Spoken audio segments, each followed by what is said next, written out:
Uniunea Europeană ne recomandă să ne pregătim bagajul de supraviețuire pentru 3 zile. Deja se insistă foarte mult la televizor, pe toate canalele, am sesizat acest lucru de câteva zile bune. Nu înțeleg de ce doar Uniunea Europeană, adică în mod normal, toată lumea trebuie să se pregătească pentru situații de urgență. Este un lucru firesc, nu e un subiect tabu, deși mulți evită să discute despre acest aspect. E normal să ne pregătim pentru anumite situații de urgență, de la mic la mare. E normal ca rucsacul să fie întotdeauna pregătit, la îndemână, nu doar pentru război. Trebuie să ne pregătim. De când tot spun acest lucru? Sunt ani de zile de când tot spun acest lucru și mulți au venit cu fel și fel de comentarii și păreri referitor la acest aspect, cum că aș fi prea pesimistă. Ei bine, iată, acum este oficial, dragilor, recomandare oficial, toată lumea trebuie să se pregătească pentru anumite situații de urgență, nu doar război, orice situații de urgență, poate să fie cu tremur, poate să fie, nu știu, orice. Da, o să vin și eu cu pregătirile mele, deși am mai venit în trecut.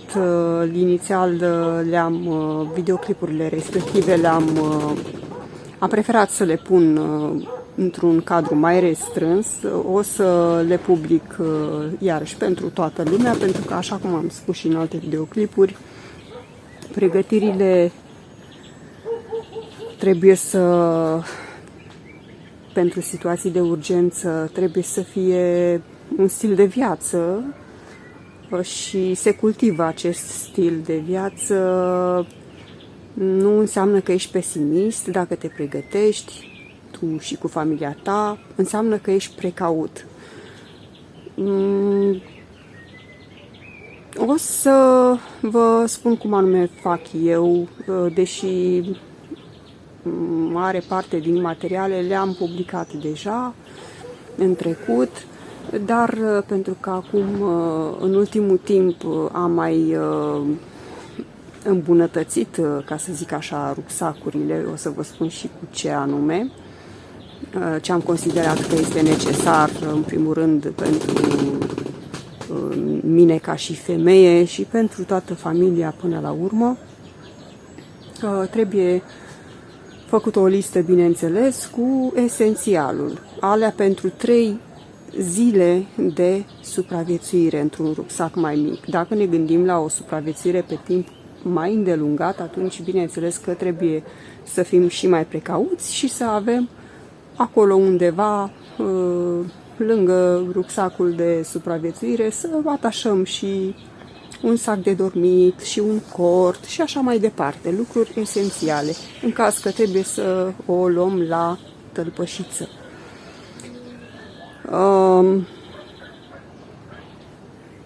O să revin pe această temă, pentru că, așa cum am spus, observ că nu mai este un subiect tabu, nu ne mai ferim, putem vorbi acum deschis, concret și la obiect despre aceste situații de urgență care ar putea să apară peste tot, nu doar în Europa. Nu înțeleg de ce doar Europa. Și am sesizat că se discută despre introducerea ca și materie în școli a antrenamentului, ca să zic, a pregătirii copiilor și adolescenților pentru aceste situații. În sfârșit le-a venit mintea la cap că până acum băgau în materie alte tâmpenii care nu și aveau sensul în școală și observ că da, le-a venit mintea la cap și au ajuns și ei într-un final la concluzia că da, trebuie să pregătească populația. Deși eu spun că e cam greu, după părerea mea, să te pregătești într-un timp foarte, foarte scurt, adică mă refer la ustensilele necesare pentru o supraviețuire mai mare, mai lungă de 3 zile, pentru că e destul de costisitor, să zicem, dacă trebuie să achiziționăm pe lângă cele necesare de 3 zile mai multe lucruri, sunt destul de costisitoare, de aceea zic că lucrurile astea trebuiau pregătite mai din timp, dar se spune că niciodată nu este prea târziu și tot e bine acum decât niciodată, zic. Poate nu se va întâmpla nimic și e doar așa o alarmă ca să ne facă cumva să ne dea de gândit cumva că ar putea să se întâmple ceva într-un viitor. Dacă ne uităm cu atenție peste tot în lume, nu cred că există un loc, o țară în care să fie totul liniștit, toate bune și frumoase. În ziua de astăzi, cam peste tot sunt probleme, conflicte, crize peste crize. Și da, e bine, așa cum spun de fiecare dată, să ne așteptăm, să sperăm la mai bine, ca să zic așa, să sperăm la mai bine, dar în același timp să ne pregătim de cei mai rău.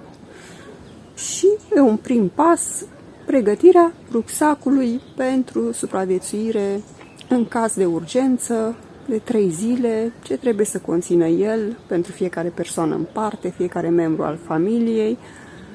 Și, bineînțeles, acum dacă vorbim de familie, evident, un radio de urgență este suficient pentru o persoană dacă membrii familiei sunt cu toții împreună, căci dacă ei sunt separați, răspândiți prin alte case, evident că fiecare rucsac trebuie să conțină un radio de urgență pentru a ne putea informa de anumite situații și trebuie mult să ai radio să fie cu baterii și opțiunea cea mai ideală este și cu panou, încărcare solară, cu panouri solare. Dar o să fac un alt videoclip să vă spun cum anume încercăm noi să pregătim, cum am pregătit de altfel, pentru că acum noi trebuie doar să înlocuim alimentele, pentru că din când în când trebuie verificat și înlocuit alimentele, conservele, trebuie verificată data expirării. Cam atât, pentru că în rest am cumpărat de-a lungul anilor toate cele, nu toate, cu aproximație mare parte am cumpărat de mulți ani de zile. Când strângeam un ban, mai cumpăram câte un lucru și adăugam acolo pentru anumite situații care ar putea să se ivească. Mă opresc aici, o să revin cu astfel de materiale, printre altele, pentru că eu acum mai mult de grădinărit mă ocup, dar așa cum am spus, o să vă mai împărtășesc și alte lucruri în afară de grădinărit, în funcție de vremuri. Totdeauna zic, în funcție de vremuri vă împărtășesc anumite lucruri.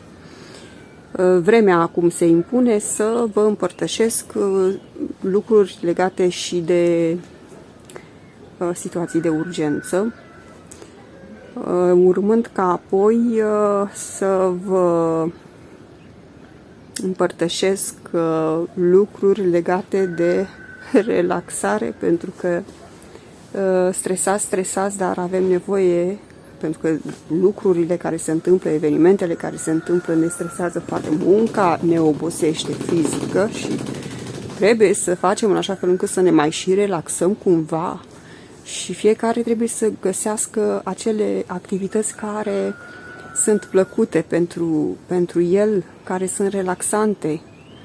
Fie că, știu eu, ne place să lucrăm cu mânuțele, să facem lucruri creative sau să ne plimbăm, să respirăm aerul curat. Eu asta aș prefera, pentru că foarte, foarte mult timp am stat în zona asta a casei și plimbări mai puține, ani de zile de când nu mai reușim să ne mai plimbăm, să pur și simplu într-o La o plimbare de o oră prin pădure n-am mai reușit de ani de zile. Ei, aici vreau să să schimbăm lucrurile și să adăugăm în lista noastră, pentru că fiecare trebuie să aibă o listă cu priorități. Ei bine, relaxarea am pus-o undeva jos și rău am făcut, pentru că nu e ok. Trebuie cumva să ne încărcăm bateriile, iar la noi bateriile se încarcă foarte bine, se încărcau când ne plimbam prin pădure. Cam atât. Mulțumesc mult pentru atenție. O să revin cât de curând cu alte materiale. Vă mulțumesc și vă doresc multă sănătate, spor să aveți la toate. La revedere!